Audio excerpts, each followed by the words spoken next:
Então, pessoal, hoje eu vou tentar ler com vocês o, um texto que eu estava na dúvida se eu abordava ele com vocês ou não, mas eu cheguei à conclusão de que é fundamental que a gente atravesse ele, que é esse terceiro capítulo, né?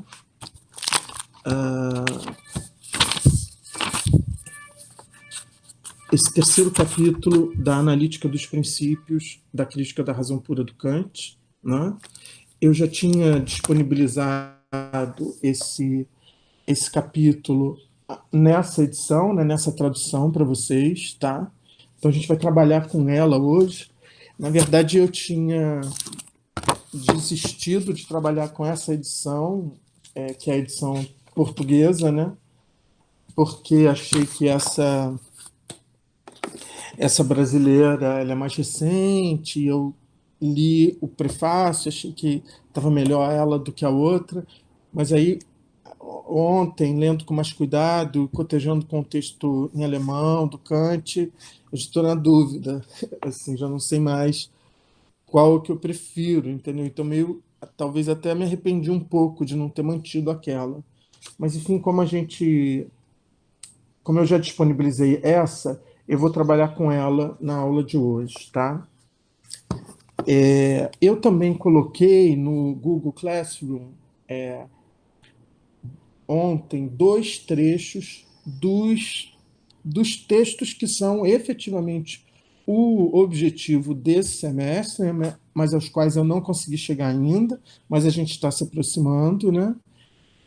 Eu coloquei um trecho da conferência, era lá,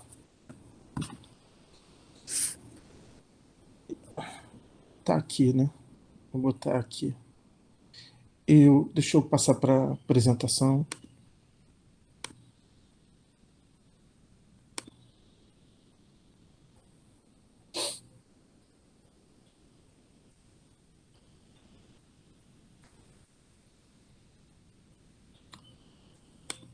Eu coloquei o trecho final da resenha do Agamben sobre o livro do Guy Lardreau, Fiction, Philosophie e Science-Fiction, né? Eu botei só esses dois parágrafos finais, né? Eu não quis colocar ainda o texto inteiro para vocês, para não ficar muita coisa, né? Eu tenho colocado muito texto. E como é só nesse trechinho final que ele vai fazer referência ao Kant, que ele vai fazer referência ao prefácio à segunda edição da Crítica da Razão Pura do Kant, e também ao, a esse capítulo, né, quando ele vai falar aqui do conceito limite, né, o Grenzbegriff, e do Lehrerraum, né, que tudo isso são referências a esse capítulo que a gente vai ler hoje, da Crítica da Razão Pura, né? Então, eu coloquei esse texto, né, mas que é bem breve, e no qual ele meio que já mistura a leitura que ele está fazendo do Kant com a leitura que o Lardreau faz do Lacan, né? Por isso que eu disse na última aula que a gente já estava quase chegando no Lacan, né? Que o nosso objetivo é esse, né? Chegar no Lacan. E eu deixei também esse trecho daqui do que é o ponto 6, né? Tá aqui. Então, esse texto, essa conferência do Agamben, ele dividiu, né, a conferência em 9 itens, né? 9 pontos, né? E aí no ponto 6 é onde ele fala, só que aí ele fala mais longamente do que na resenha que ele faz do livro do Guy Lardreau, nessa conferência, né, do Colóquio Lacan com os Filósofos, em Paris, ele se propõe uma leitura um pouco mais detida, né, do desse capítulo, né, que se chama o princípio, deixa eu aumentar aqui, né, o princípio da distinção de todos os objetos em fenômenos e números, né? Então, ele vai, nesse item 6 do texto, lá da conferência, falar um pouco mais longamente. Né? Ele entende que, que esse capítulo, né, da analítica dos princípios é uma outra forma do experimentum linguae que ele está buscando definir. Né? Então, a gente vai. Só que para a gente chegar nesses dois trechos, desses dois textos do Agamben, é fundamental que a gente, pelo menos, percorra esse capítulo 3 da Analítica dos Princípios, tá? Porque isso vai dar outra isso vai permitir que a gente compreenda melhor o comentário do Agamben. Inclusive, o modo como o Agamben se distancia do texto do Kant, né? Porque o Agamben, isso é que tem uma certa dificuldade aqui, né, na exposição dessa temática, né, que eu estou tentando abordar com vocês, é que o Agamben ele é um leitor muito infiel, né, vamos dizer assim, né? Ele lê esses filósofos, né? Ele faz isso com todos os filósofos que lê. Ele faz isso com Heidegger, ele faz isso com o Nietzsche, ele faz isso com Benjamin, ele faz isso com Foucault, né? E ele faz isso, a gente está vendo aqui com o Kant, né? Então então a gente tem que entender o Kant até para entender o que o Agamben de fato está pegando do Kant e o que ele está construindo a partir dele mesmo, né? Então, para a gente ter uma noção dessa distância, para a gente entender o comentário dele, né, a gente tem que entender minimamente o que o Kant está dizendo, o próprio Kant, né? Isso quer dizer, a gente tem que ler o Kant para depois ver como é que o Agamben lê o Kant, né? E aí a gente vai ter que ir para esse capítulo aqui, né? O terceiro capítulo da Analítica dos Princípios, que se chama Do Fundamento da Distinção de Todos os Objetos em Geral em Fenômena e Númena. Né? O Kant usa os termos originalmente em latim, né? Ou seja, termos gregos latinizados, né? Fenômenos e númenos, né? Ao longo do próprio capítulo, ele vai germanizando os termos, né? Ele vai transformando o termo, ele para de se referir aos termos em latim, ele vai aos poucos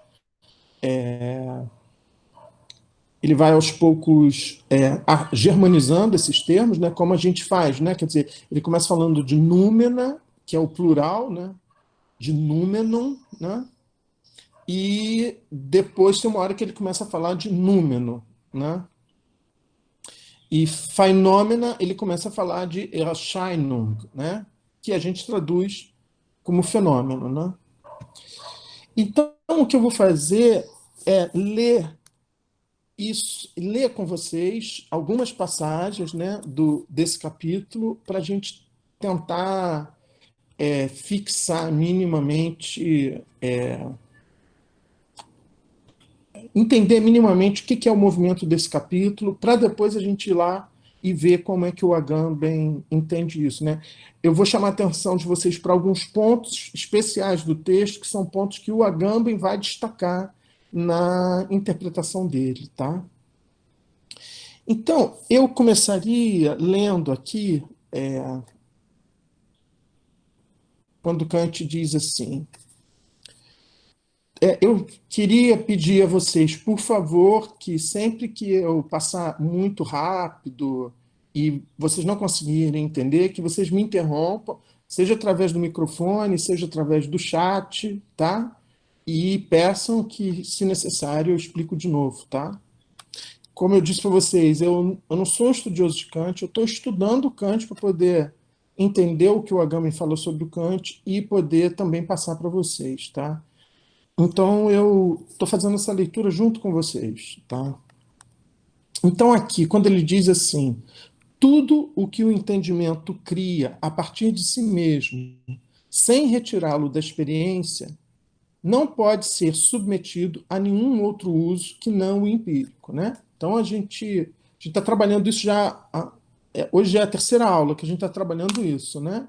Então, existem as categorias do entendimento, que são categorias que não são adquiridas pelo entendimento através da experiência, né? São categorias puras, a priori, que o entendimento traz em si mesmo, que ele aplica à experiência, que ele aplica aos objetos da experiência, né? Então, conceitos como substância, como causalidade, etc., né?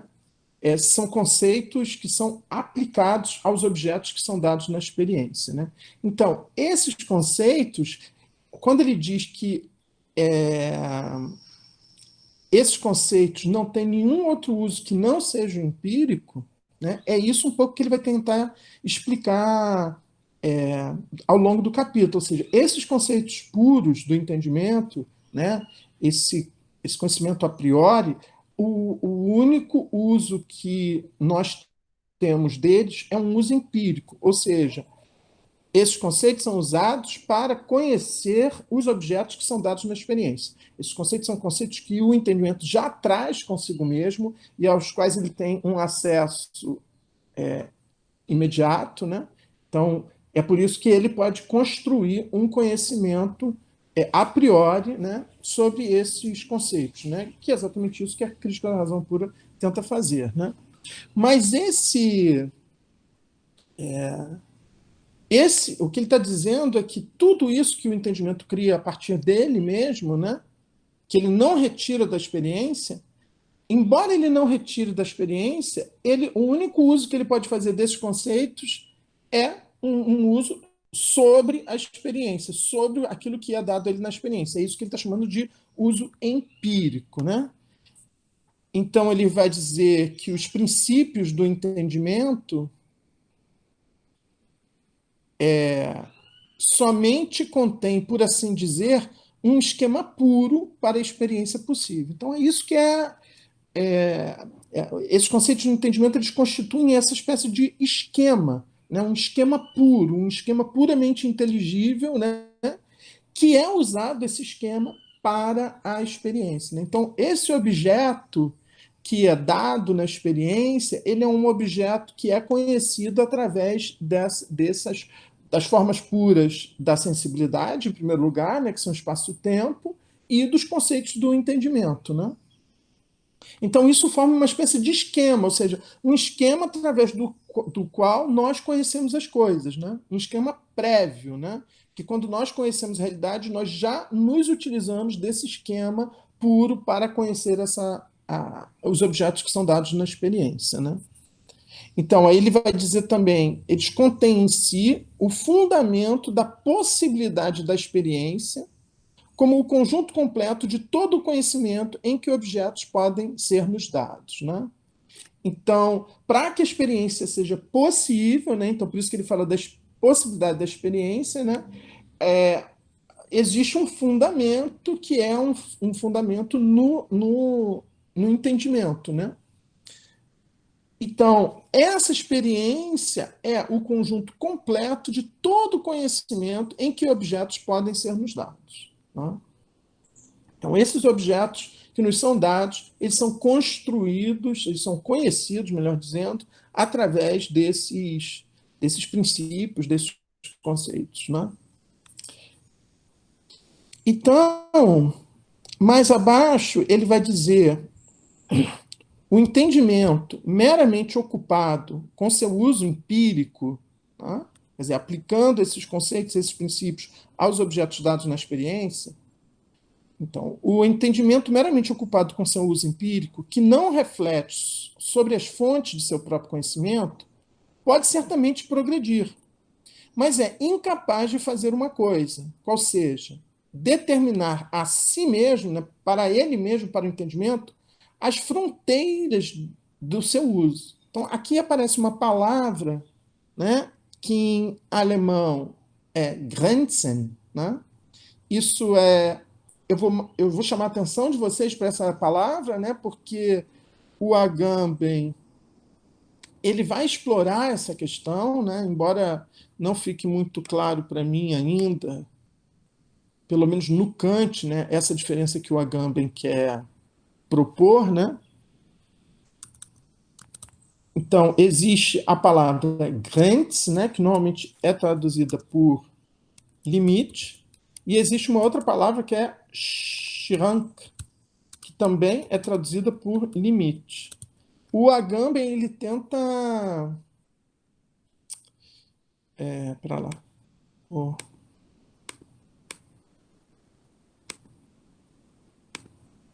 O Agamben ele tenta estabelecer uma certa distinção, né, entre esses dois termos, mas nesse capítulo eu não, sinceramente, eu não vejo nenhuma diferença, tá?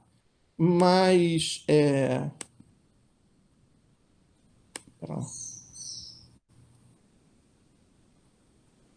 eu, sinceramente, eu não vejo muita diferença. Mas é importante que a gente guarde essa questão, porque essa questão ela é uma questão importante, ou seja, que o Kant está fazendo aqui, com essa distinção entre fenômenos e números, né? Entre as coisas tais como elas nos aparecem, são representadas, e as coisas tais como elas são em si mesmas, né? Quer dizer, essa distinção ela visa estabelecer uma fronteira ou um limite, tá? E esse tradutor aqui, vocês estão vendo que aqui, ó, ele escreve limite, né? Então, por exemplo, as fronteiras do uso,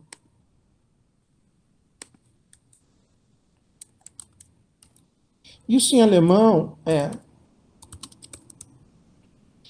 die Grenzen seines Gebrauch, né?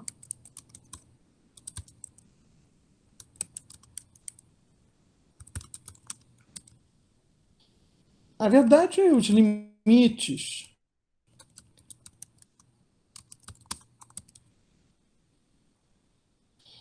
E logo embaixo ele vai falar de Grenzen seines Gebiets. Né? E aí o tradutor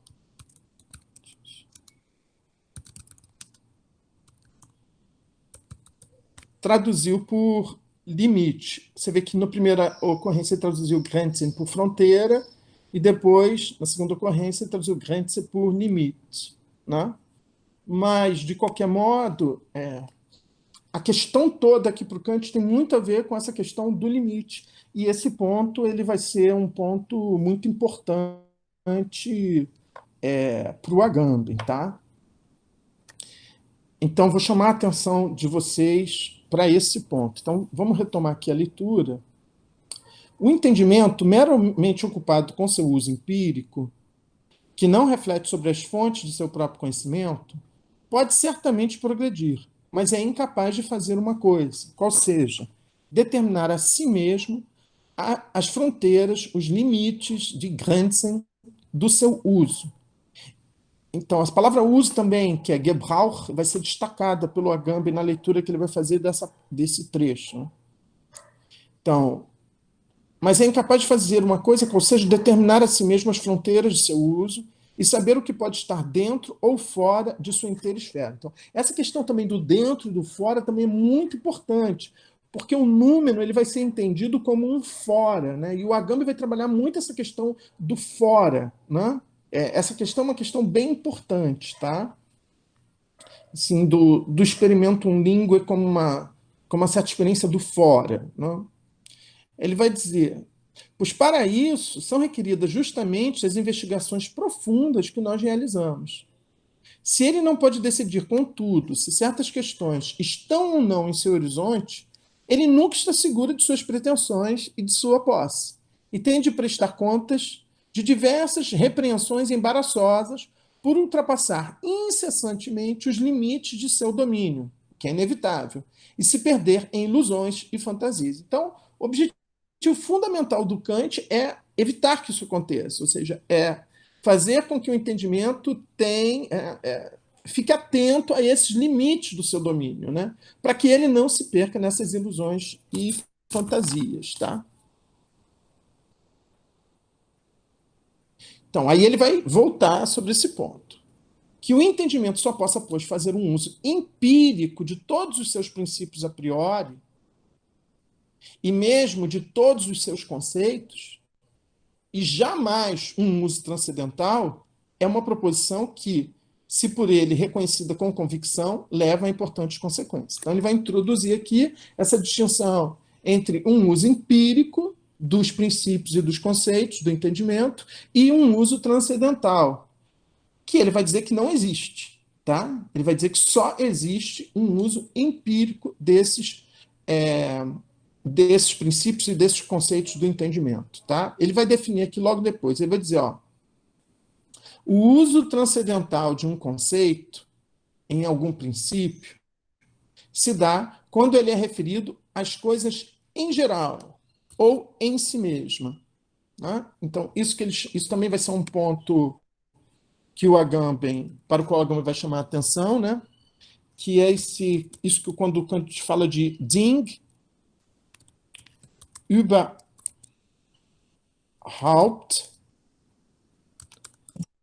und an sich selbst. Né?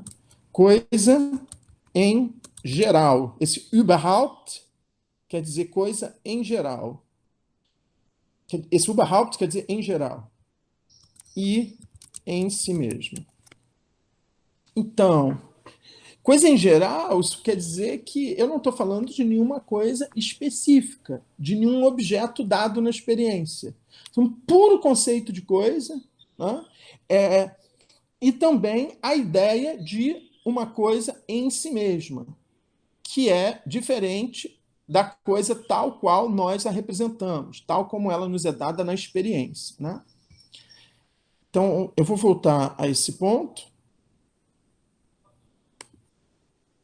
Então, quando ele diz o uso transcendental de um conceito, em algum princípio, se dá quando ele é referido a coisas em geral e em si mesmos. O uso empírico, quando ele é referido apenas a fenômenos. Né? Então, tem essa oposição, né, no Kant o tempo todo, que é essa oposição que ele quer estabelecer aqui nesse capítulo, entre as coisas tais como são, elas são em si mesmas, e as coisas enquanto fenômenos, enquanto elas nos são dadas na experiência. Né? Então, repetindo, o uso transcendental de um conceito, em algum princípio, se dá quando ele é referido a coisas em geral em si mesmo. O empírico, quando ele é referido apenas a fenômenos, isto é, a objetos de uma experiência possível. Que apenas o último possa, em geral, ocorrer é algo que se percebe pelo seguinte. Então, o único uso possível para os conceitos e princípios do entendimento puro é o uso empírico. Então, todos esses conceitos e princípios do entendimento puro, eles só podem ser usados para conhecer os objetos tais como eles são dados na experiência. Eles não permitem que nós conheçamos as coisas tais como elas são em si mesmas. Se isso fosse possível, isso que seria o uso transcendental. Tá? Isso que seria o uso transcendental. Então, por aí você já vê que quando o Agamben fala lá no. Deixa eu ver aqui. Eu vou voltar a isso.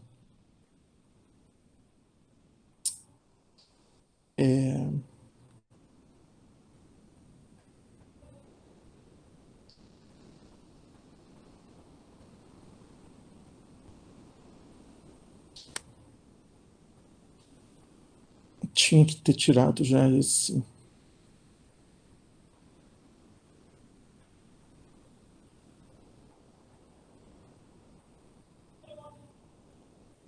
Instante só, pessoal.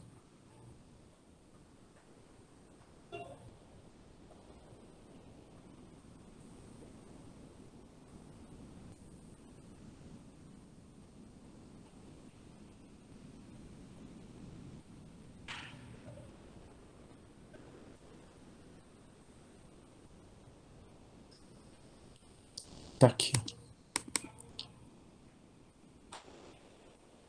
Então, quando o Agamben fala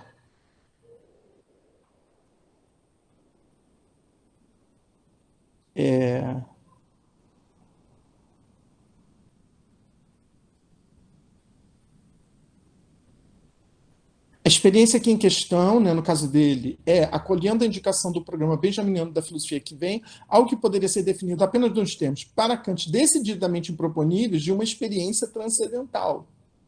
Então, quando o Agamben fala isso, ele sabe que isso, para Kant, é alguma coisa improponível, alguma coisa que não faz nenhum sentido você falar de experiência transcendental. Por quê? Porque, como a gente está vendo aqui, o Kant está opondo exatamente o que é um uso empírico de um uso transcendental. Ou seja, para o Kant, o transcendental, o uso transcendental seria exatamente aquilo que, que seria a aplicação de conceitos e princípios do entendimento puro para algo que está além da experiência. Que para o Kant isso é impossível. Só que para o Agamben isso é possível. Quer dizer, para ele é um pouco isso que seria o experimento língua. Por isso que ele vai chamar essa experiência de uma experiência transcendental. Mesmo que ele saiba que, para o Kant, essa expressão não faz nenhum sentido, tá? Mas é importante que a gente, quer dizer, para que a gente entenda o sentido dessa expressão no Agamben, de experiência transcendental, que a gente entenda que isso no Kant não é possível. Por quê? Porque o Kant vai opor exatamente esse uso empírico dos conceitos ao uso transcendental dos conceitos, que ele acha que não é possível. Por quê? Porque, para ele, os conceitos do entendimento puro só são aplicáveis aos objetos dados na experiência. Eu não tenho como saber se eles são pertinentes às coisas tais como elas são em si mesmas. Então, por exemplo, os objetos que são dados na experiência, eu tenho como saber, tenho como demonstrar que eles são substâncias. Que o conceito de substância é um conceito que determina os objetos que são dados na experiência. Mas, por exemplo, eu não tenho como saber se as coisas são em si mesmas substâncias. Entende? Para o Kant, isso é uma extrapolação. Isso seria um uso transcendental do conceito de substância. Mas esse uso ele não é permitido. Né? Ele é uma extrapolação para o Kant. O único uso possível do conceito de substância é um uso empírico. Isso quer dizer, eu só posso usar o conceito de substância para entender os objetos que são dados na experiência, para mim. Mas eu não tenho como saber se as coisas são em si mesmas substâncias. Né? Então, retomando aqui, essa distinção é uma distinção bem importante. O uso transcendental de um conceito, em algum princípio, se dá quando ele é representado a coisas em geral e em si mesmos. O uso empírico, quando ele é referido apenas a fenômenos, isto é, a objetos de uma experiência possível. Que apenas o último possa, em geral, ocorrer é algo que se percebe pelo seguinte, ou seja, apenas o uso empírico pode ocorrer. Aí ele vai tentar explicar melhor isso. Para cada conceito, né, se exige, em primeiro lugar, a forma lógica de um conceito do pensamento em geral. E, em segundo lugar, também a possibilidade de lhe dar um objeto a que ele se refira. Então, se eu tenho um conceito, né, qualquer que seja ele, esse conceito ele é uma forma lógica, ele é uma forma do pensamento em geral.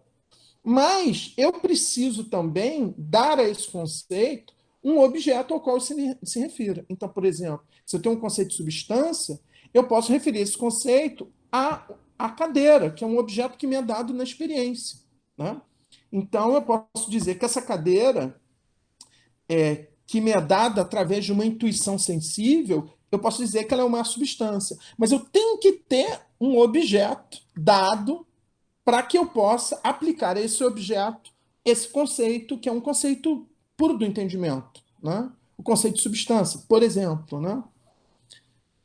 Então, por isso, para cada conceito se exige, em primeiro lugar, a forma lógica de um conceito do pensamento em geral. Então, por exemplo, o que define o conceito de substância? Né? Então, eu vou ter uma definição do que é o conceito de substância. Né? É isso que ele está chamando de a forma lógica de um conceito do pensamento em geral. Mas, em segundo lugar, também tem que haver a possibilidade de dar a esse conceito um objeto ao qual esse conceito se refere. Né? Sem este último, né, sem o objeto, esse conceito não tem sentido. Zin. Então, aqui é um outro ponto muito importante, né? Que o Agamben vai chamar muita atenção essa questão do sentido e do significado em Kant, tá? Então, ele vai dizer: se eu só tenho um conceito, mas eu não tenho o objeto que corresponde a ele, para o Kant, esse conceito não tem sentido. E ele é inteiramente vazio de conteúdo. Então, a questão, duas questões importantes aí, né? O Agamben vai chamar muita atenção para essa questão do sentido, Bedeutung, do significado. Tá? Então, em última instância, ele vai dizer, o Kant vai dizer, que o conceito. Então, por exemplo, o que é um conceito sem sentido e sem significado? É um, é um conceito vazio de conteúdo. Ou seja, é um conceito ao qual não corresponde um objeto empírico, ou seja, dado na experiência. Então, para o Kant, o que dá sentido e significado a um conceito é o objeto ao qual ele se refere. Se não existe esse objeto, esse conceito é um conceito vazio de conteúdo. Tá? Então, e o que ele vai dizer? Ele vai dizer que o conceito de número é um conceito vazio. É um conceito sem sentido e sem significação. Por quê? Porque eu não posso encontrar um objeto na experiência que corresponda ao conceito de número, que corresponda ao conceito de coisa em si mesmo. Né? Então, esse ponto é um ponto muito importante para o Agamben, porque ele vai construir muita coisa a partir daí. Né? Então, ele vai traduzir, ele vai trabalhar muito em cima dessa questão do sentido, do significado e do vazio. Tá? Então, quando a gente for lá para o Agamben, é importante que a gente esteja passando aqui, porque quando a gente for lá e ele falar sobre isso, a gente vai saber sobre o que ele está falando no texto do Kant. Tá? Era lá.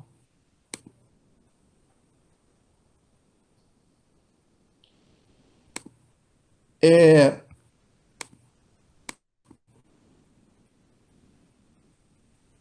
então, por enquanto, até aqui, tudo bem? Tudo bem? Podemos continuar? A gente vai continuar se aprofundando. Ele vai ficar repetindo isso muitas vezes, tá? Então, mas o importante é a gente manter o fio, né?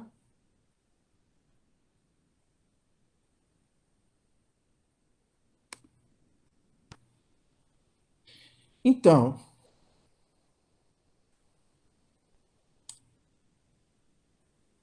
sem este último, sem o objeto ao qual o conceito se refira, né? O conceito não tem sentido e é inteiramente vazio de conteúdo, tá?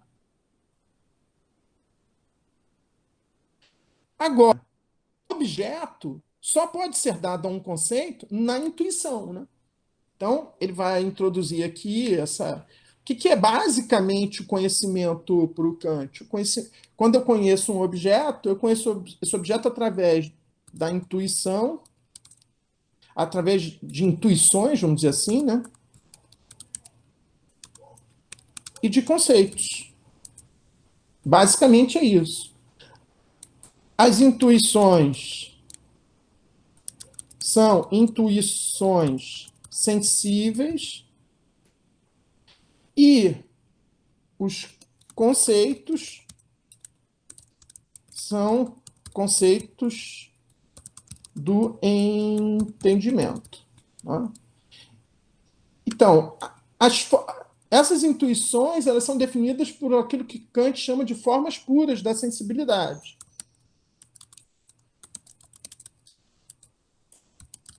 que são basicamente espaço e o tempo. Ou seja, a sensibilidade, quando os objetos nos são dados na experiência, a intuição sensível desses objetos consiste na localização desses objetos no espaço e no tempo. Então, quando eu olho essa cadeira, eu sei que essa cadeira está aqui, agora. Então, localizá-la espaço-temporalmente é localizá-la através dessas formas puras da sensibilidade que definem, que determinam a intuição que eu tenho delas. Mas a intuição é isso através de que esse objeto é dado a mim, né? Então, eu preciso da sensibilidade para que esse objeto seja dado a mim, mas só que a minha sensibilidade ela já é definida através dessas formas puras a priori, que são espaço e tempo. Então, de novo, para Kant, eu não tenho como saber se as coisas em si mesmas estão no espaço e no tempo. Eu não tenho. Né? Por quê? Porque o espaço e tempo é um modo nosso, que caracteriza a nossa sensibilidade, né? De determinar os objetos que são dados na experiência sensível. Né? Mas eu não tenho como saber. Né? Então, mas de qualquer modo, para que o entendimento ele opere, para que ele determine um objeto, primeiro esse objeto tem que ser dado na intuição sensível.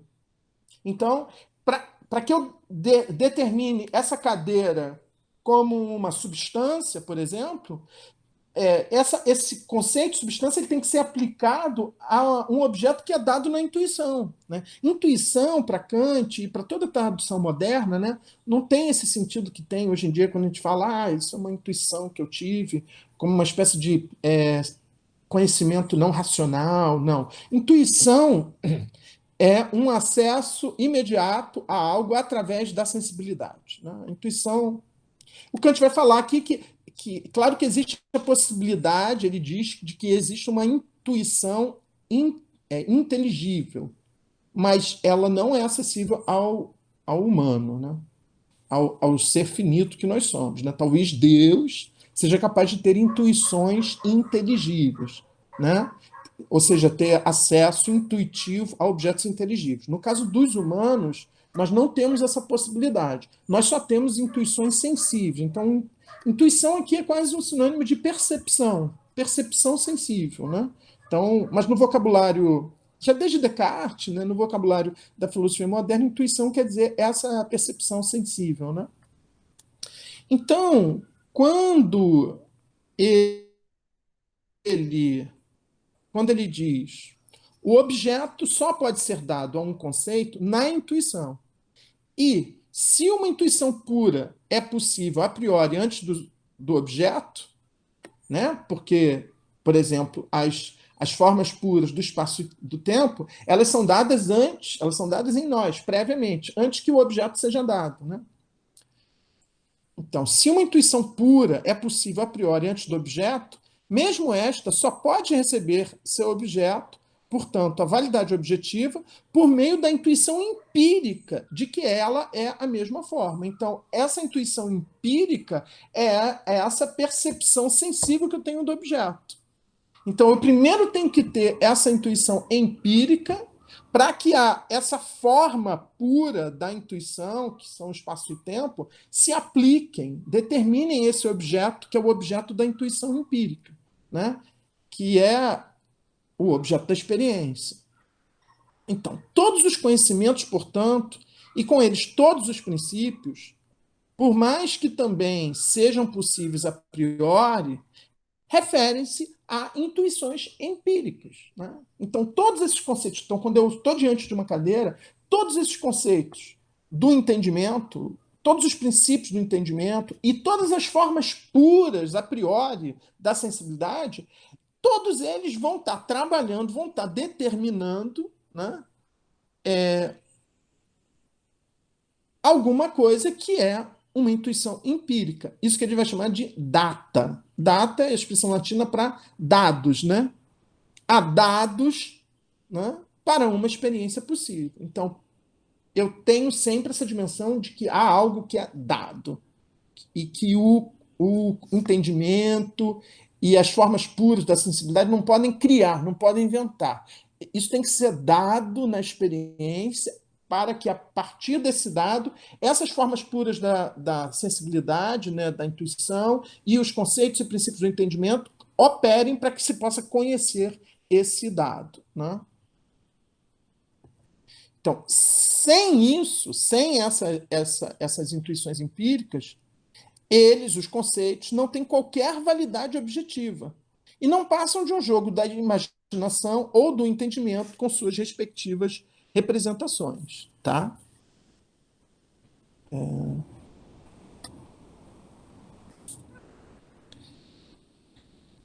Aí ele vai dizer mais abaixo: embora esses princípios e a representação do objeto com que se ocupa aquela ciência sejam engendrados inteiramente a priori na mente, né? Os princípios são gerados inteiramente a priori na mente, eles não significariam, então aparece de novo aqui a questão da bedeutung, né? Do verbo bedeuten, de significar, né?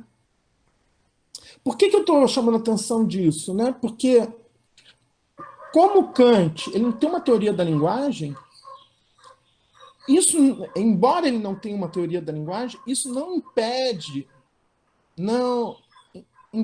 a ele de usar noções que são noções que hoje em dia a gente entende como características da linguagem. Né? Então, ele fala que um conceito não pode significar, que um princípio não pode significar. Ele fala de significação, mas ele não está falando de palavras, né? Ele está falando de conceitos, ele está falando de princípios, né? Então, mas de qualquer modo, por quê? Porque ele tem uma teoria da significação que é um conceito tem significado, tem sentido, se ele corresponde, se a ele corresponde um objeto na experiência, né? Um objeto empírico. Então, em última instância, o que dá sentido e significado a um conceito, né, é um objeto. Né? Então, embora esses princípios e a representação do objeto com que se ocupa aquela ciência sejam engendrados inteiramente a priori na mente, eles não significariam, bedeuten, nada se não pudéssemos apresentar o seu significado, bedeutung, em fenômenos, objetos empíricos. Né? Então, o que, que é o significado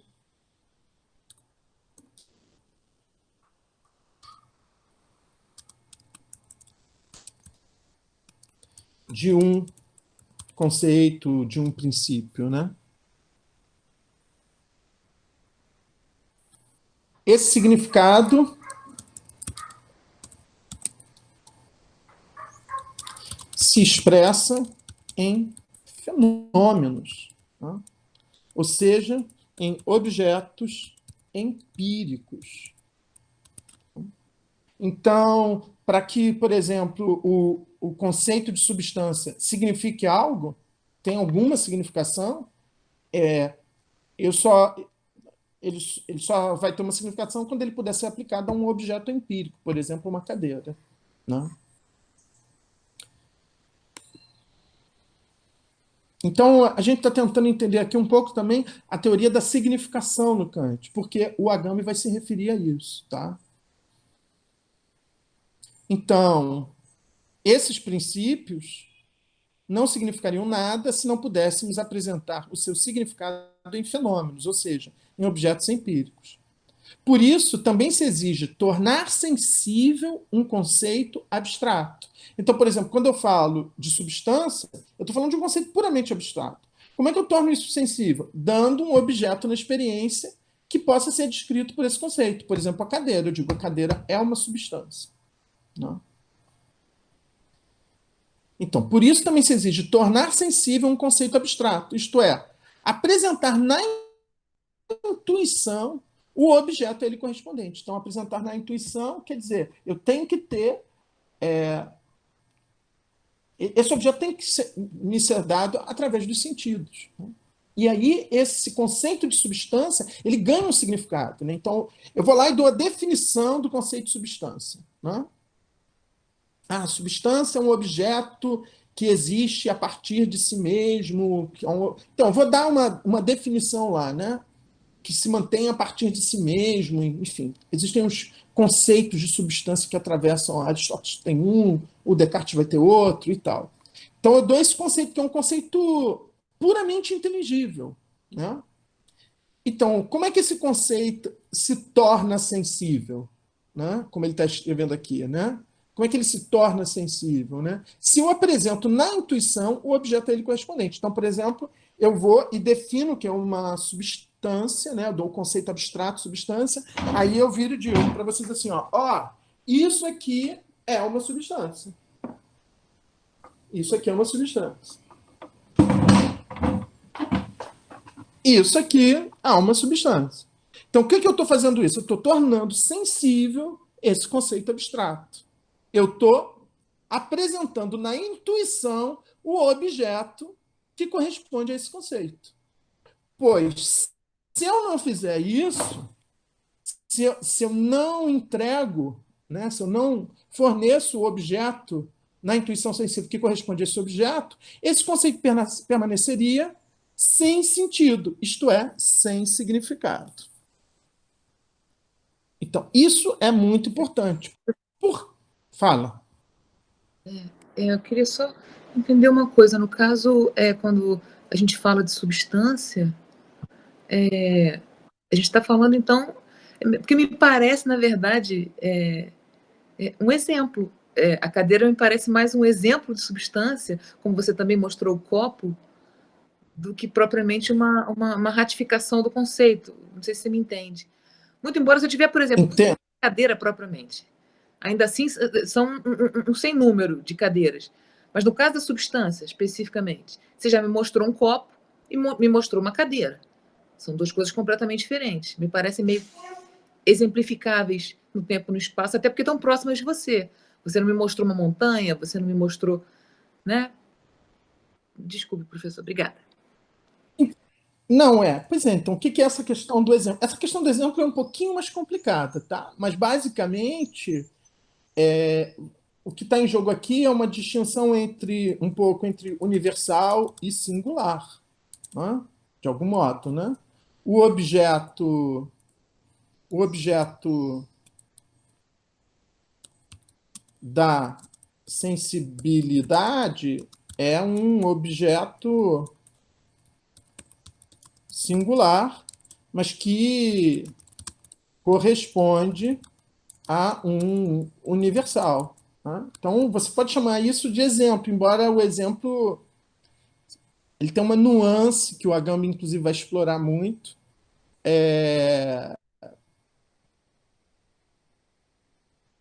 que coloca outros problemas aí para essa questão, tá? Mas o que está em jogo para o Kant aí é o uso empírico dos conceitos. É o fato de que a um conceito possa corresponder um objeto empírico. Né? Então, isso que você está chamando de exemplo. Eu vou fazer aquele nosso intervalo, tá? De 5 minutos, para não ultrapassar 1 hora. E aí a gente volta nessa pergunta e daqui a pouco a gente trabalha mais sobre isso. Pode ser? Pode.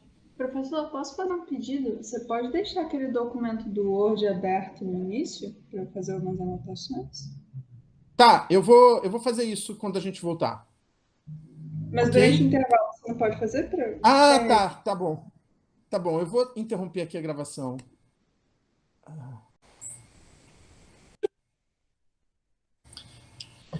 Então, vamos continuar aqui do ponto que a gente parou no texto. Sim. Vou deixar aqui a Calinda, você pediu a. Esses pontos que eu estou anotando aqui são pontos importantes, porque são pontos aos quais o Agamben vai se referir, tá?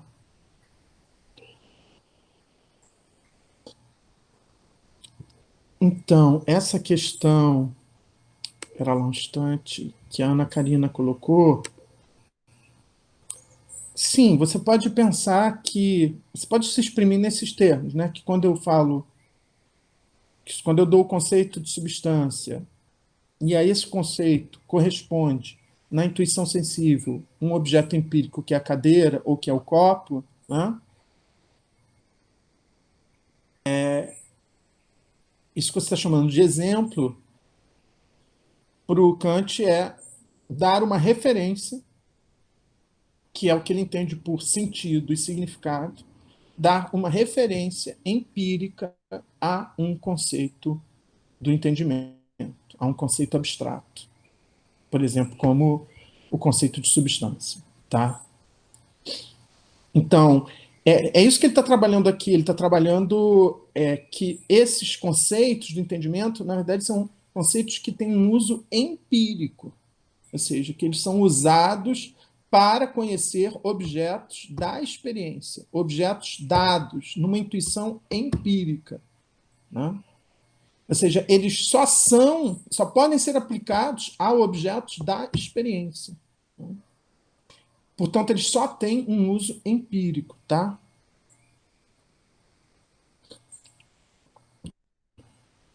Ou seja, o que significa para ele, eles só podem ser usados para determinar fenômenos, para conhecer fenômenos, e não para conhecer as coisas tais como elas são em si mesmas. Não. Então, aqui quiser copiar mais, Karina, tô.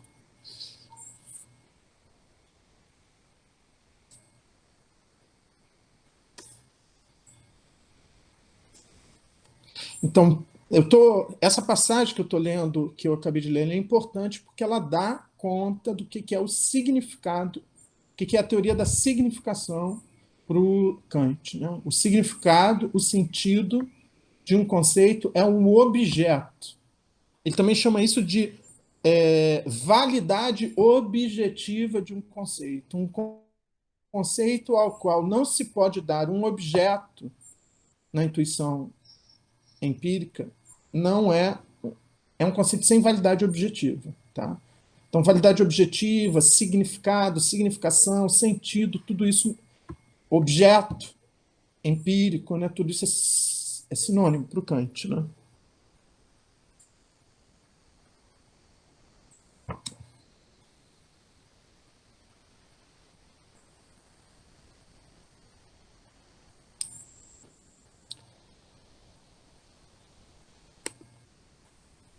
Então, Professor, sim, quando você usa o termo de Kant referência, eu acho que ele é bastante suficiente, né?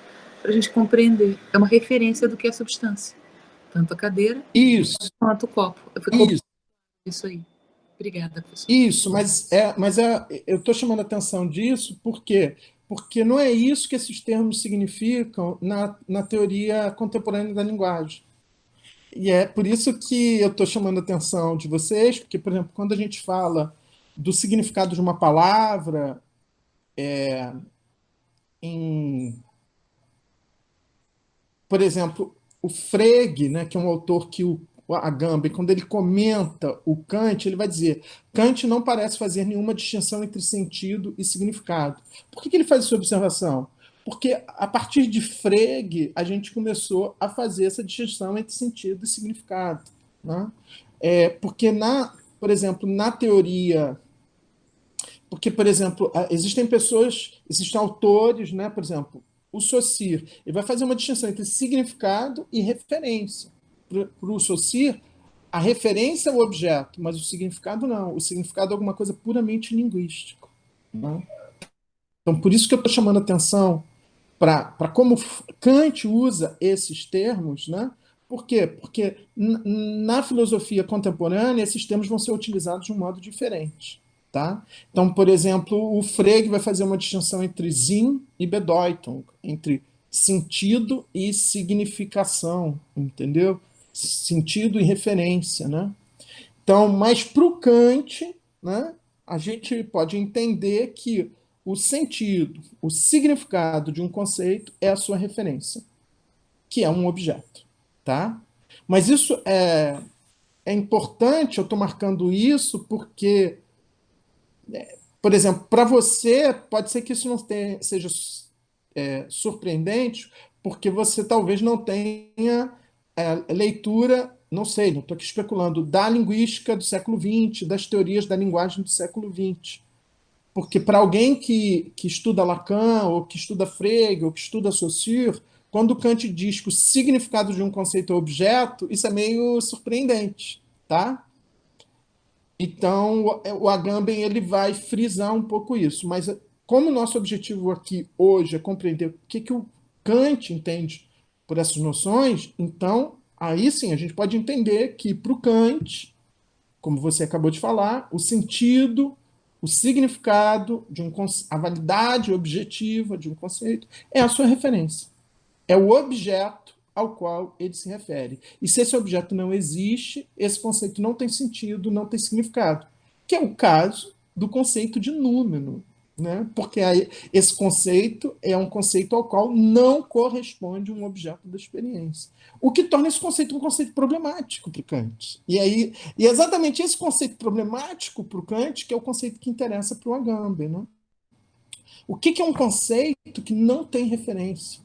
E mesmo assim é um conceito. Né? Aí o Kant vai dizer que esse conceito, como ele não tem uma referência, ele é um conceito limite. Ele é um Grenzbegriff. Né? A gente vai chegar lá nisso, né? Tá, Ana Karina? É por isso que eu estou chamando atenção para esse ponto, tá? Então, continuando. Então, essa foi essa última coisa, né? Então, quando ele diz também se exige tornar sensível um conceito abstrato, isto é, apresentar na intuição o objeto a ele correspondente, pois sem isso o conceito permaneceria como se diz. Esse como se diz aqui é engraçado, né? Porque quando ele fala como se diz, ele tá se referindo a quê exatamente, né? A como se fala, como no tempo dele e tal, né? Enfim, para mim é enigmático, né? Mas de qualquer modo ele diz, pois sem isso o conceito permaneceria, como se diz, sem sentido, né? Isto é, sem significado, Sinn e Bedeutung, tá? Então, nesse sentido, Ai, desculpe, eu não coloquei, não fiz a apresentação de tela. Obrigado por avisar.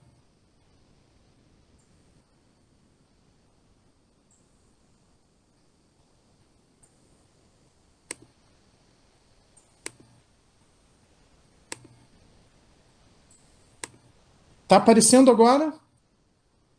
Sim. Tá, ok, obrigado. Então, aí, na página seguinte, ele vai dizer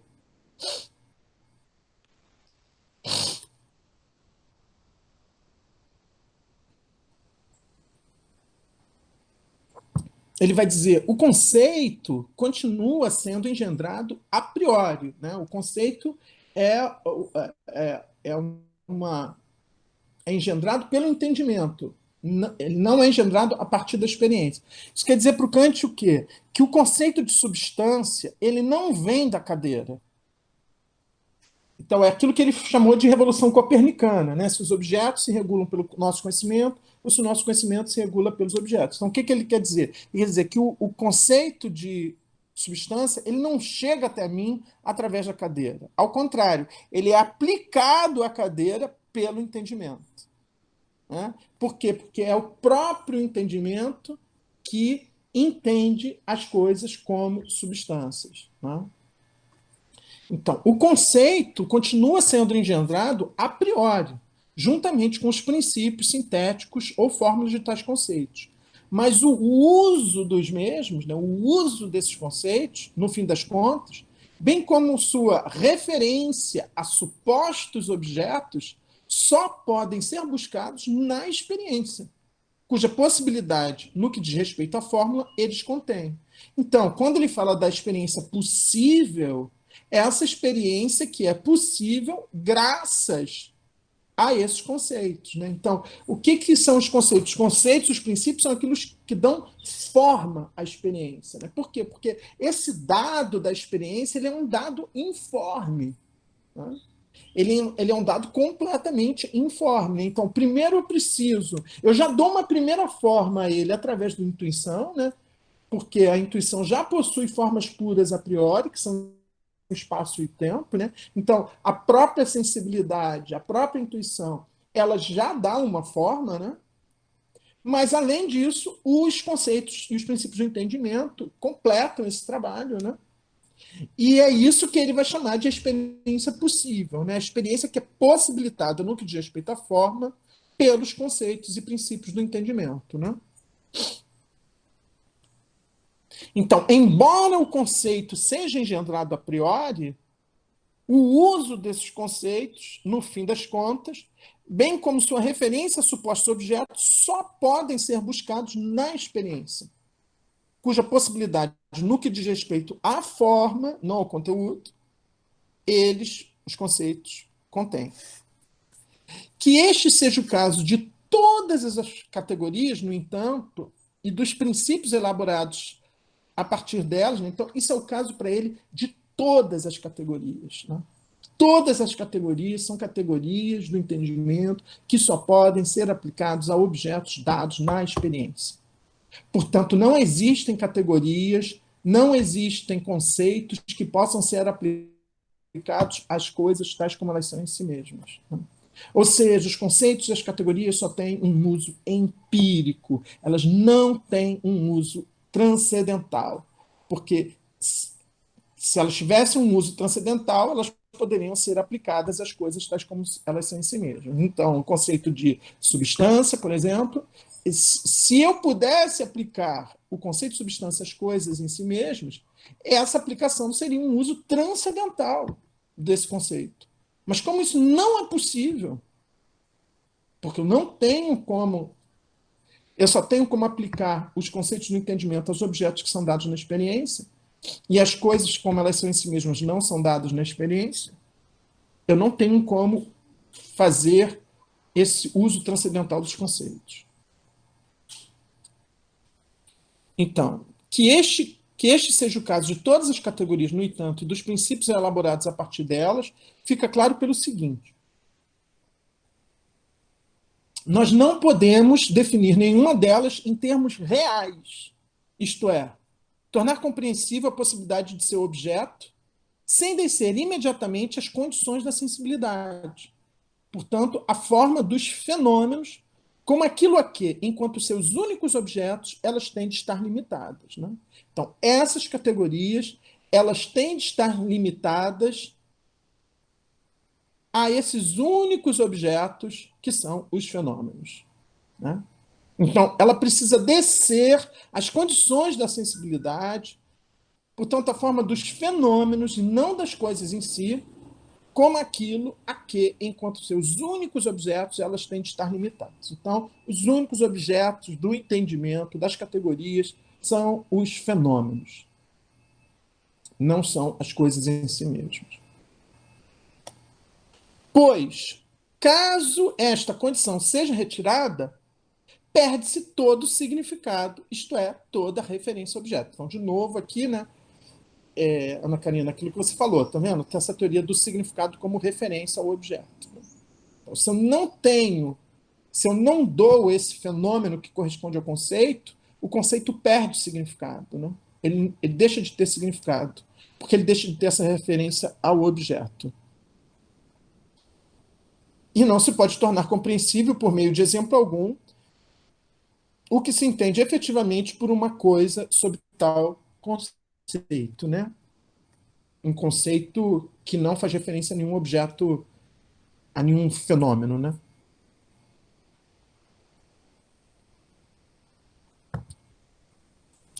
Então,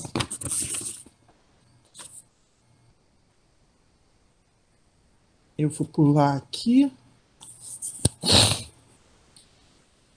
Aí ele vai dizer assim: e disso decorre, inegavelmente, que os conceitos puros do entendimento nunca podem ter um uso transcendental. É aquilo que eu tinha dito para vocês, né? Mas sim um uso que é sempre apenas empírico. E os princípios do entendimento puro só podem referir-se aos objetos da experiência relativamente às condições universais de uma experiência possível, não podendo referir-se jamais às coisas em geral, sem levar em conta o modo como podemos intuí-las, né? Então, repetindo, os conceitos por entendimento nunca podem ter um uso transcendental, ou seja, nunca podem se referir às coisas tais como elas são em si mesmas ou às coisas em geral. Eles têm, sim, apenas um uso que é sempre apenas empírico. E os princípios do entendimento puro só podem se referir aos objetos da experiência relativamente às condições universais de uma experiência possível. Então, esses conceitos eles definem essas condições universais de uma experiência possível.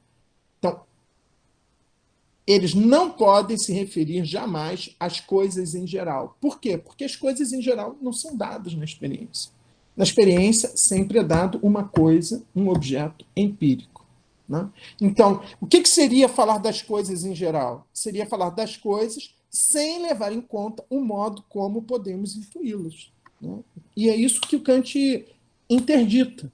Né? Ele estabelece aí um limite do conhecimento possível, da experiência possível. Né?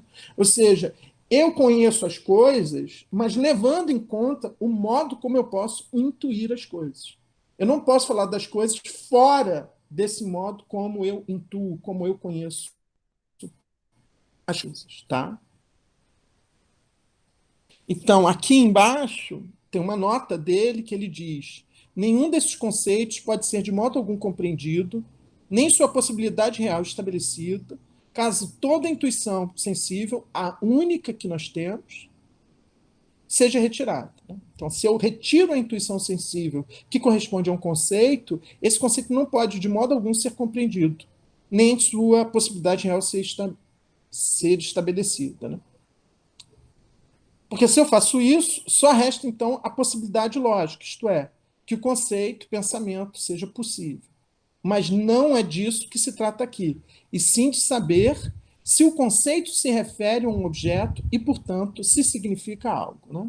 Então, está aí, de novo, a teoria dele do que é a significação de um conceito. Um conceito significa algo se ele se refere a um objeto que é dado na experiência. Né? Que é dado na intuição sensível. Oh, Sim. Eu não consigo deixar de pensar numa questão que eu não sei se tem alguma relevância em Kant, você aparece, que insiste aqui me incomodando, é a questão de uma concepção que existiria em tese, como a gente vê no próprio Lacan, inconsciente, estruturado como linguagem, enfim, mas como que eu posso pensar o que o Kant está falando sem uma concepção do sujeito? Você está falando o tempo todo da questão da intuição, a questão da localização no espaço e no tempo, isso tudo é um sujeito, um indivíduo. Quem é isso que conhece? Não, mas o Kant tem uma teoria do sujeito. Isso tudo que o Kant está expondo aqui é exatamente a teoria dele do sujeito do conhecimento. Perfeito, perfeito. Não, ou seja, esse sujeito do conhecimento é esse sujeito que conhece através de intuições, categorias e princípios. Isso que é a teoria do sujeito do conhecimento. Por quê? Porque, por exemplo, na crítica da razão prática, ele vai falar do sujeito da ação, que é o sujeito moral. Entendeu? O que não tem em Kant é o sujeito, vamos dizer, isso que Lacan vai chamar de o sujeito do significante. Não? Porque isso tudo que o Kant está pensando como o modo como o sujeito determina os objetos que são dados na intuição, a partir da filosofia contemporânea, eu não vou trabalhar mais com esse esquema, eu vou trabalhar com a ideia de que o real é determinado pela linguagem, pelo discurso, e não por formas puras da sensibilidade, do entendimento. Quer dizer, isso que vai cair. Né? Então, para o Kant, é isso que é a ausência de uma teoria da linguagem no Kant, entendeu? Pela qual ele é criticado já por esse autor contemporâneo dele, que é o Hamann, né? Que foi um autor que teve influência sobre o Hegel, e, portanto, teve influência na crítica que o Hegel faz ao Kant, que tem uma influência no Benjamin, na crítica que o Benjamin faz ao Kant, e tem uma influência no Agamben, na crítica que o Agamben faz ao Kant. Então, não tem uma teoria da linguagem. Não tem uma teoria da linguagem. Assim, o que existe é essa ideia de que existem essas formas puras da sensibilidade, esses conceitos e princípios do entendimento. Isso é a teoria do sujeito. Nesse caso, desse sujeito, que é o sujeito do conhecimento, né? Porque é o esquema que ele herda, que surge lá com Descartes, né? Então, ele torna digamos assim, essa teoria do conhecimento o mais complexa e sofisticada que ele pode, né? Que certamente não há nenhuma dúvida de que, em termos de teoria do conhecimento, a teoria do Kant é a teoria mais complexa e mais sofisticada, né? Mas, de qualquer modo, ela é uma teoria do conhecimento, né? Então, por exemplo, o Heidegger ele vai tentar interpretar essa teoria do conhecimento em termos de uma ontologia. Ele vai tentar, nas leituras que ele faz sobre o Kant, nos cursos que ele dá sobre o Kant, né?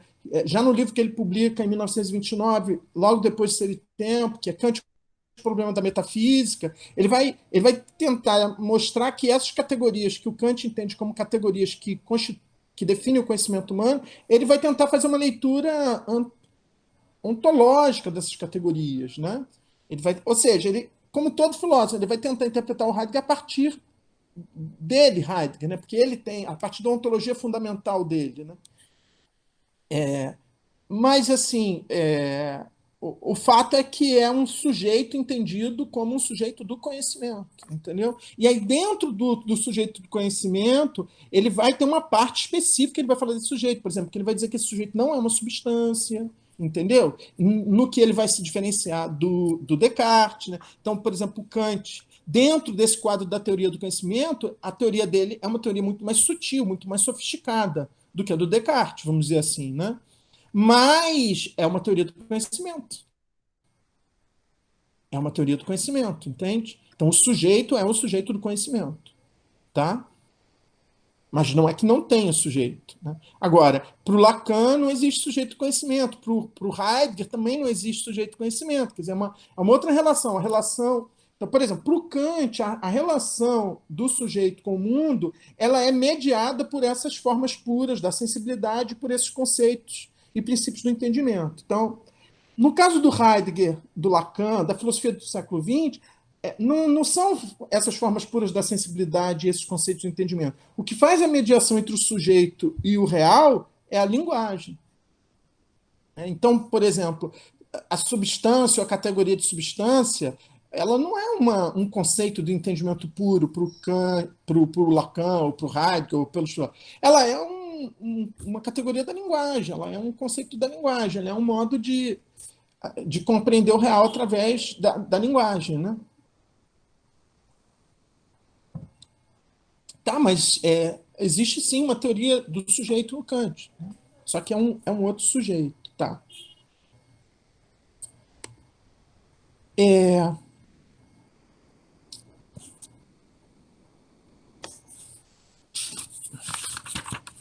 Então, continuando aqui, é muito importante que a gente faça a leitura, porque quando a gente chegar lá no Agamben, porque ele não vai fazer isso que eu estou fazendo, ele não vai explicar. E quando ele faz a conferência, ele supõe o quê? Ele supõe um ouvinte, um leitor, que já conhece esse capítulo.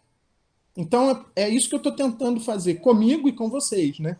É entender esse capítulo, para quando a gente for ler a conferência do Agamben e ele se referir a isso, a gente entender do que ele está falando, né?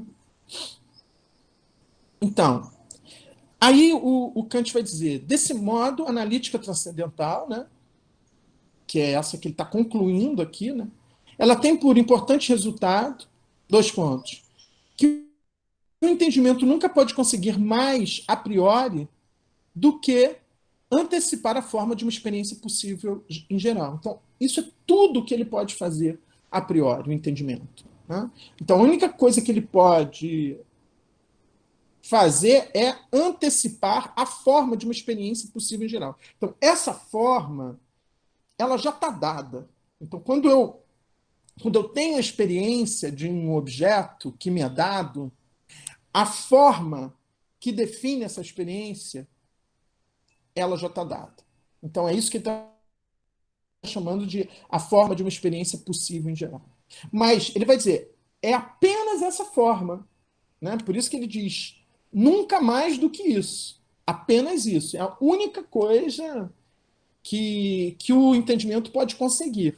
É antecipar, quer dizer, a única coisa que ele pode conseguir a priori é antecipar a forma de uma experiência possível em geral. Então, mas eu nunca posso antecipar o objeto que vai dar significado a essa forma.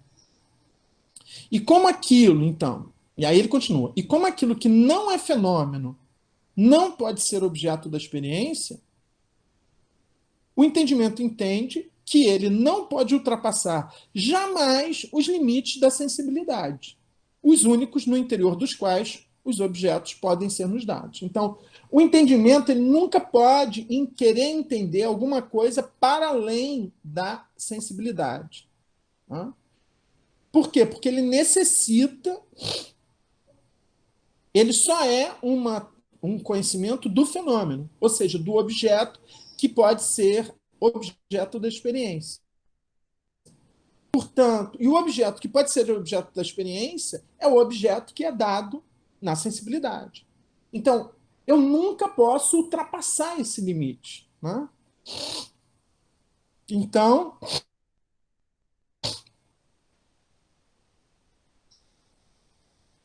por isso que ele vai dizer os seus... Então, aparece de novo aqui a questão dos limites, né?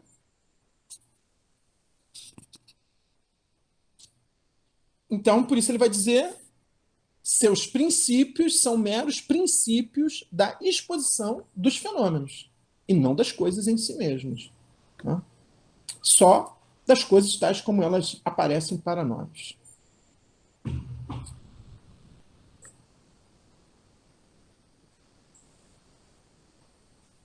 E aí ele diz, e o pomposo nome de uma ontologia tem que dar lugar ao mais modesto nome de uma mera analítica do entendimento puro. Então, quando ele diz isso, ele está dizendo o quê? Que não é possível uma ontologia. Né? Apesar do que o Heidegger vai tentar ler, né? Que ele vai tentar encontrar uma ontologia no Kant, né? Ele vai tentar dizer que ali onde o Kant acha que está fazendo teoria do conhecimento, ele está fazendo ontologia, isso é o Heidegger que vai achar isso, porque o Kant não acha. Ele acha que... O que seria uma ontologia? Seria essa possibilidade de conhecer as coisas tais como elas são em si mesmas. Mas para isso... só que isso, para o Kant, não é possível. Então, se isso não é possível, o que é possível? Então, em vez de você fazer uma ontologia, o que você pode fazer é uma mera analítica do entendimento puro. Ou seja, uma análise de como o entendimento conhece as coisas, que são dados na experiência, ou seja, como ela conhece os fenômenos. Então, no lugar de uma ontologia, então, para o Kant não existe uma ontologia, né? Não é possível uma ontologia, ou seja, eu não posso falar do modo como as coisas são em si mesmas, eu posso apenas falar do modo como o entendimento puro conhece essas coisas que são dadas na experiência. Né? Então, nesse sentido, o pensamento é a ação de referir intuições dadas a um objeto. Se o tipo dessa intuição não é dado de modo algum, o objeto é meramente transcendental. Ele não é um objeto empírico. Né? E o conceito do entendimento não tem outro uso a não ser o uso transcendental, qual seja a unidade do pensamento de um diverso em geral. Ou seja, ele faz referência a um objeto possível, mas sem se referir a nenhum objeto específico. Né? Isso que seria o uso transcendental. Por meio de uma categoria pura, pois, na qual se abstrai de toda condição sensível enquanto a única que nos é possível, não se determina nenhum objeto, mas apenas se exprime o pensamento de um objeto em geral, segundo diferentes modos. Né? Então, esse objeto em geral é semelhante a essa coisa em si mesma, que não pode ser conhecida pelo entendimento. Aí ele vai dizer, assim, o uso transcendental das categorias, né? Portanto, o uso das categorias para se referir a alguma coisa que estaria além da sensibilidade, além da experiência, não tem nenhum objeto determinado, ou sequer determinável segundo a forma. Portanto, não tem significado. E aí ele vai dizer, os princípios do entendimento puro só têm uso, jamais tem um uso transcendental. Então ele vai repetindo várias vezes isso, né? Então ele vai dizer, assim,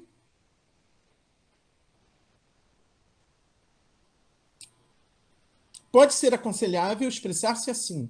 Sem as condições formais da sensibilidade, as categorias puras têm um significado meramente transcendental. Isso é interessante, isso, porque o Agam vai se perguntar isso. O que seria esse significado meramente transcendental? Porque quando ele fala que um conceito tem significado, o significado de um conceito para ele é um objeto dado na intuição sensível, um objeto empírico. Isso é o significado de um conceito.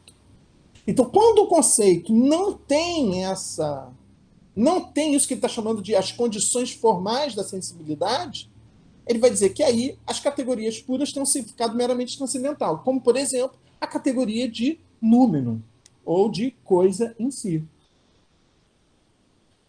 Então, elas têm um significado meramente transcendental. Então, o Agam vai se perguntar que significado é esse, né? Elas têm um significado meramente transcendental, mas não têm nenhum uso transcendental, pois este é em si mesmo impossível. Não existe um uso transcendental das categorias do entendimento. Só existe um uso empírico, né? Então, a gente vai ter que se perguntar o que é esse bloß transcendentale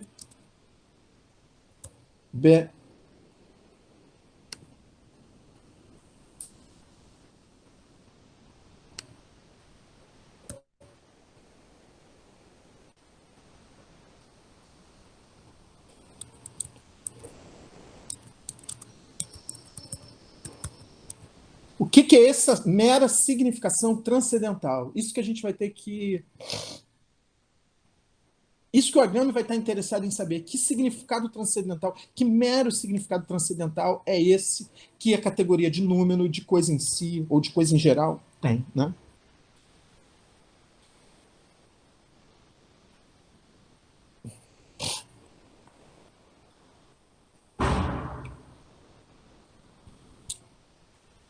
Então, assim como elas, enquanto meras categorias puras, não devem ser de uso empírico, mas não podem ser de uso transcendental, né? Então, por exemplo, a categoria de número, né? que não tem um uso empírico, né? Porque eu não posso encontrar nenhum objeto na experiência que corresponda à categoria de número, de coisa em si. Então, elas não devem ser de uso empírico, mas elas também não podem ser de uso transcendental. Então, elas não têm qualquer uso, caso sejam separadas da sensibilidade. Isto é, não podem ser aplicadas a qualquer suposto objeto. Elas são apenas, na verdade, a forma pura do entendimento em relação aos objetos em geral e do pensamento, sem que possam pensar ou determinar o objeto por meio dela apenas. Então, quando eu falo de número, de coisa em si, eu não tenho como determinar esse objeto através dessa categoria de coisa em si ou de número, tá?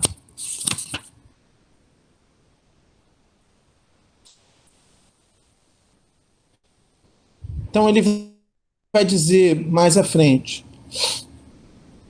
quando, no entanto, denominamos certos objetos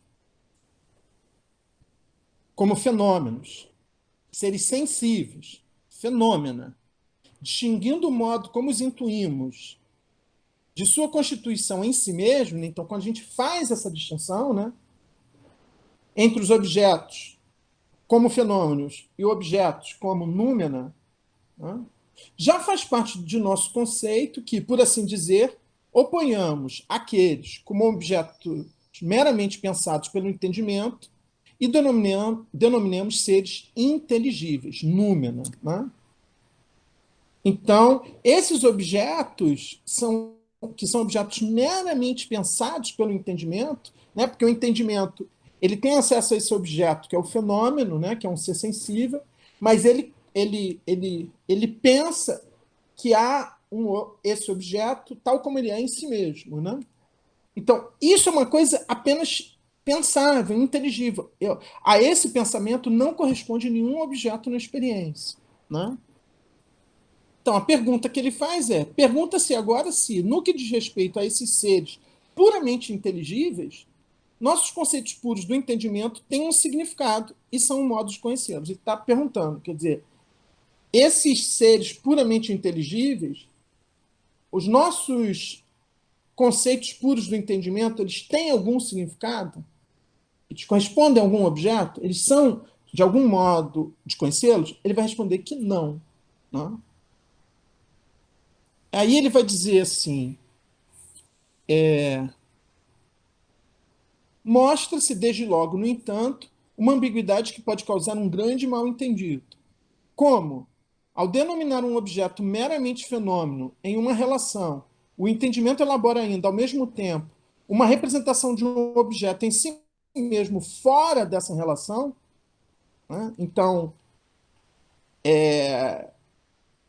eu penso no objeto enquanto um objeto da experiência, mas eu penso, ou seja, que é o objeto tal como ele se relaciona, né, com o entendimento, mas eu penso o que seria esse objeto fora dessa relação. Né?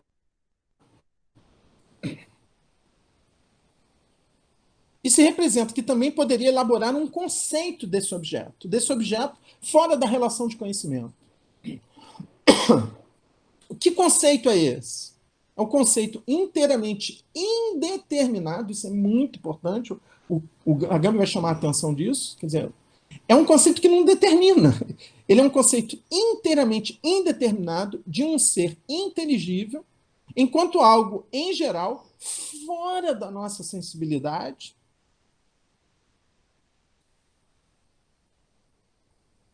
Espera lá. É que eu pulei aqui. Desculpe.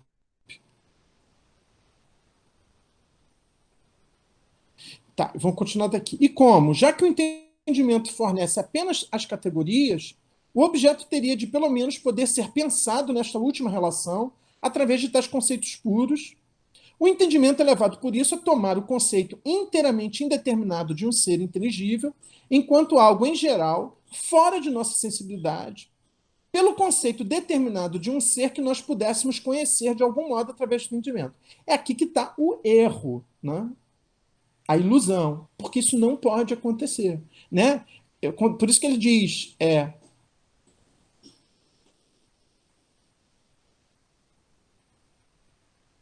o entendimento é levado por isso. Né? Ou seja, quando ele se deixa levar por isso, é aí que ele comete um erro, é aí que ele ultrapassa os limites. Né? Então ele vai. Aí aqui ele fala: se, sob número, né? Então aí agora ele já germanizou, a gente está aportuguesando, né? Se, sob número, entendemos uma coisa que não é objeto de nossa intuição sensível, porque fazemos abstração do nosso modo de intuí-la, então ele é um número em sentido negativo. Esse ponto também é muito importante. Ou seja, esse conceito de número, ele não é um conceito positivo, ele é um conceito meramente negativo. Né? O que é esse conceito negativo de número? É o modo como nós entendemos uma coisa que não é objeto de nossa intuição sensível, porque, ao pensá-lo, nós fazemos abstração do nosso modo de intuí-lo.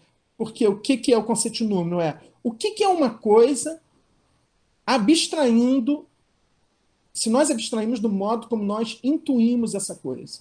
Né?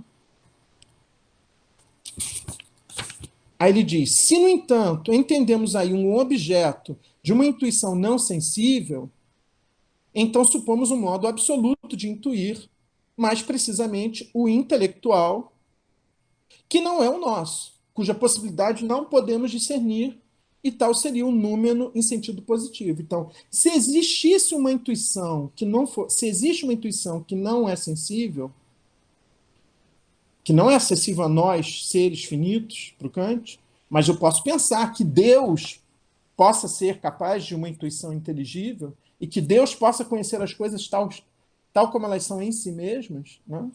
Mas então, se existisse esse modo de intuir puramente inteligível, então o número seria um conceito positivo. Mas como nós não temos essa possibilidade, porque nós só temos acesso a uma intuição sensível, né? Para nós, o conceito de número é um conceito totalmente, necessariamente negativo.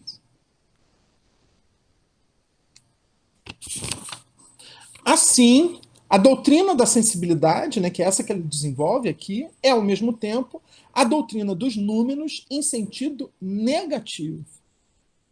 Isto é, das coisas que o entendimento tem de pensar sem essa referência ao nosso modo de intuir.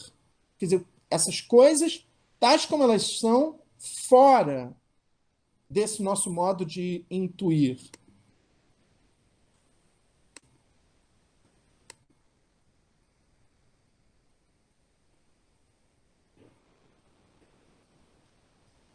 Ah,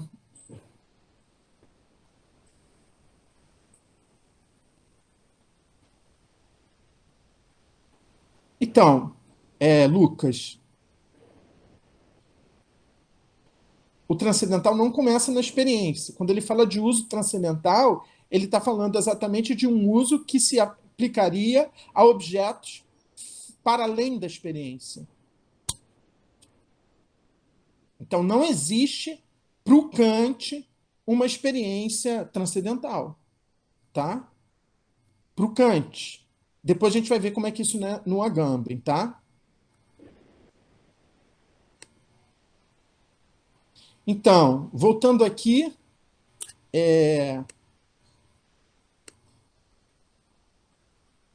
a doutrina da sensibilidade, então, ao mesmo tempo, a doutrina dos números em sentido negativo, isto é, das coisas que o entendimento tem de pensar sem essa referência ao nosso modo de intuir.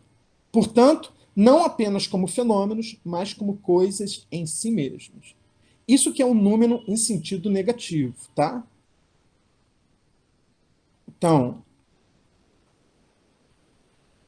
mas como coisas em si mesmas, das quais, contudo, ele compreende ao mesmo tempo, nessa abstração, que não poderia fazer nenhum uso de suas categorias para considerá-la desse modo. Então, eu não tenho entendimento, não tem como fazer uso das suas categorias para considerar as coisas tais como elas são em si mesmas.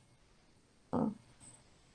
O entendimento só pode fazer uso das categorias, das suas categorias, para considerar as coisas enquanto fenômenos.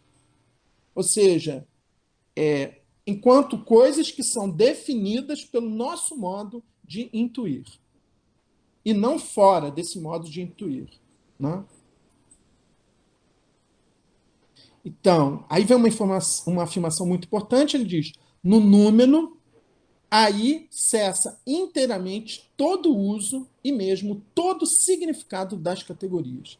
Percebam, isso é magnífico. Né? Ou seja, quando ele fala de número, não, em relação ao número, não pode haver nenhum uso das categorias.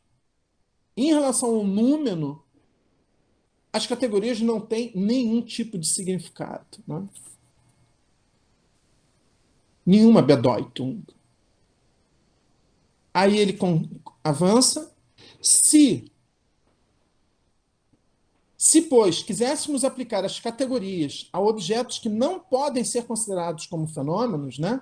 Se, pois, quiséssemos aplicar as categorias às coisas em si mesmas, né? Que são esses objetos que não podem ser considerados como fenômenos, então teríamos de ter por base uma outra intuição que não é sensível.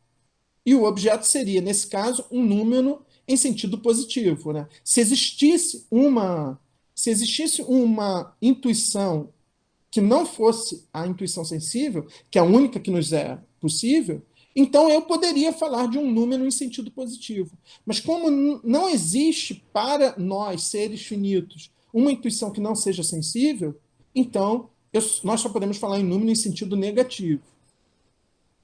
Mas se nós tivéssemos, né, essa outra intuição que não é sensível, né, com tal intuição, no entanto, que seria uma intuição intelectual, né, uma intuição puramente inteligível, né, que é aquela que eu suponho que Deus tem, né?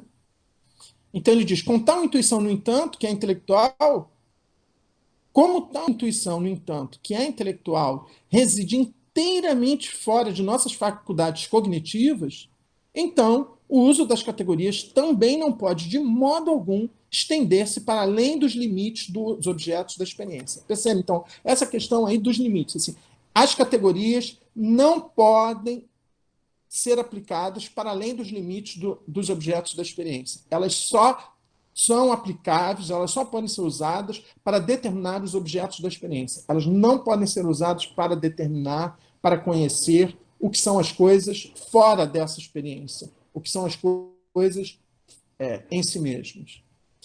E embora os seres sensíveis correspondam certamente seres inteligíveis, e possam até existir seres inteligíveis com os quais nossa faculdade intuitiva sensível não tem qualquer relação, nossos conceitos do entendimento, como meras formas do pensamento para a nossa intuição sensível, não se estendem sequer minimamente a eles, a esses seres inteligíveis.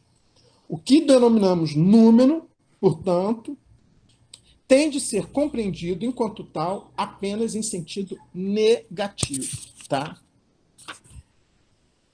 Ainda vai ficar faltando um pouquinho para a próxima vez, mas como já está se aproximando de uma hora da segunda parte, vou interromper a leitura por aqui. Espera lá.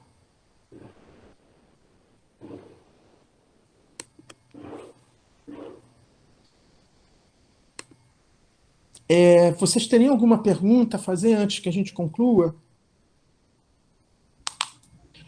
Eu vou retomar, então, né? Fala. Mas é mais assim, pedindo meio que um spoiler mesmo. Mas quando o Agamben for tratar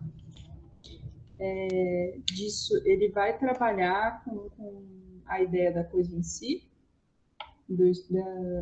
da experiência transcendental, através do experimento língua em chegar na coisa em si? Ele vai trabalhar, só que ele vai dizer que quando eu penso na coisa em si, o que eu estou fazendo, na verdade, é um experimento língua.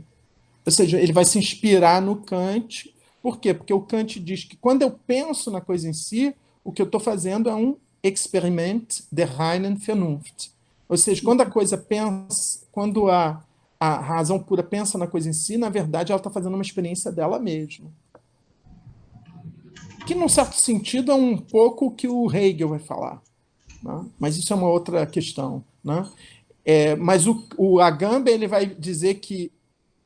Porque ele vai frisar o quê? Ele vai frisar que a coisa em si ela é apenas um pensado. Né? Ela é apenas um pensado sem significado, sem objeto. Então, se ela é apenas um pensado, o Agamben vai entender que ela é apenas o pensamento fazendo a experiência de si mesmo.